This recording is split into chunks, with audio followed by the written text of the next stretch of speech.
If you don't sometimes speak out, if you don't threaten to speak out, you don't grab their attention. And I would rather err on the speaking out part than staying silent.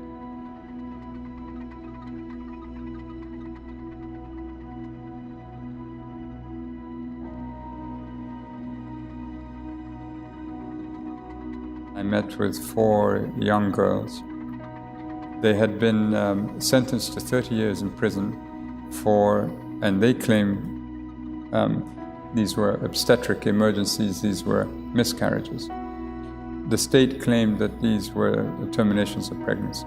And when I sat with them, and I had with me a full team, my office was there, and I think within the space of about 10 minutes, we were all weeping, we were in tears because their suffering was so extreme. I saw the president after that, and I said, why is it that all these girls are poor?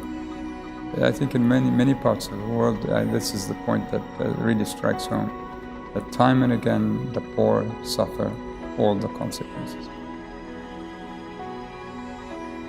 I first worked with the UN in 1994, 1995 in the former Yugoslavia, and I saw what catastrophes silence can bring.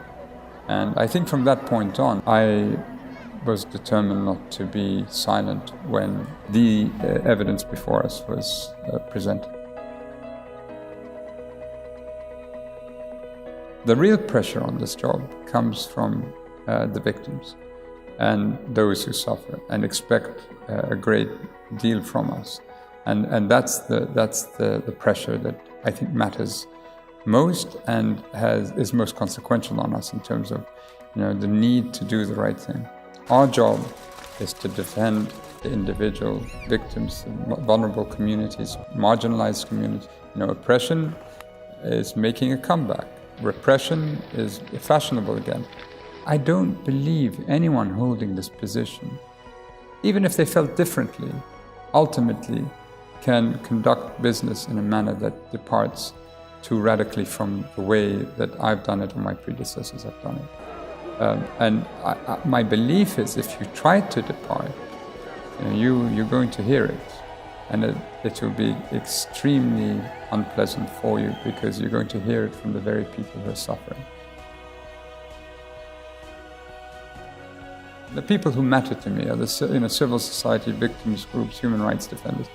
And if they said Zaid has done a good job, I'll be very content with that. If they said Zaid could have done better, I'll have to learn to live with it and accept it. It's very difficult to tolerate abuse of the UN when I keep thinking of the heroic things that people do in the field.